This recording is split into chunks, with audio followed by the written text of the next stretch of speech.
आप सबका अपने YouTube चैनल पौराणिक कथाओं में हार्दिक स्वागत है।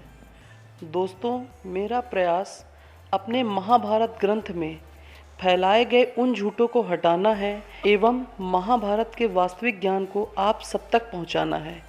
इसके लिए मेरा चैनल सपोर्ट करें, सब्सक्राइब करें और हो सके तो और लोगों तक शेयर करें। ये जानते हैं महाभारत के उन झूठों के बारे में जिन्हें आप आज तक सच मानते हैं। पहला झूठ, सहदेव ने अपने पिता के मस्तिष्क को खाया था, जिससे उन्हें भूत, भविष्य और वर्तमान का ज्ञान हो गया था और वह त्रिकालदर्शी कहलाने लगे थे।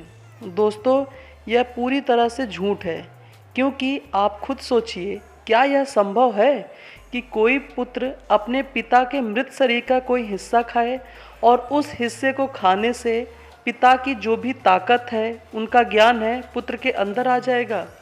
वैज्ञानिक दृष्टिकोण से भी देखें तो यह गलत है। महाभारत में वर्णित घटनाओं को भी देखें तो भी गलत है।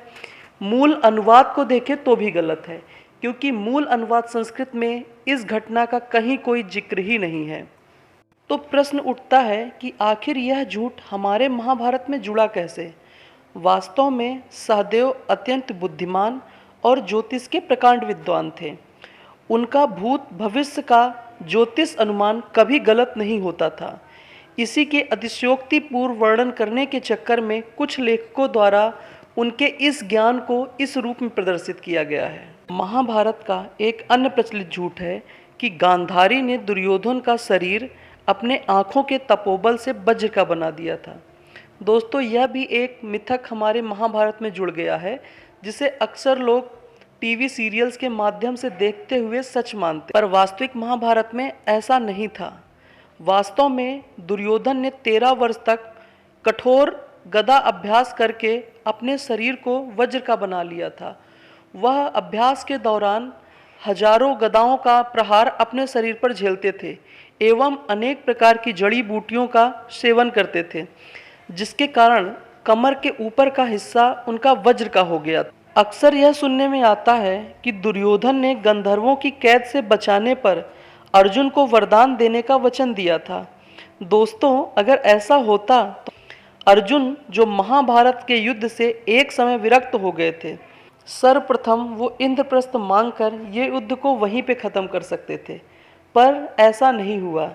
यह दुर्योधन की दानशीलता के दिखाने के लिए कुछ लेखकों द्वारा महाभारत में जोड़ दिया गया है और यह प्रसंग कहीं भी वास्तविक नहीं है।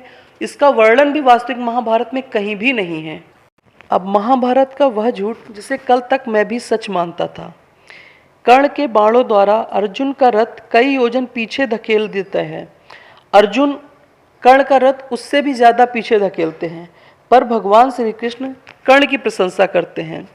इस पर भगवान श्री कृष्ण कहते हैं, हे पार्थ, जिस रथ पर मैं त्रिलोक स्वामी और हनुमान जी बैठे हों, कर्ण उस रथ को इतना पीछे ढकेल दे रहा है, तो सोचो वह कितना महान योद्धा और शक्तिशाली योद्धा होगा। पर यह कथा ना जाने कहाँ से महाभारत में जुड़ गई है। यह पूरी तरह से गलत है, क्योंकि आप स्वयं सोचिए, तार्किक रूप से यह संभव नहीं है।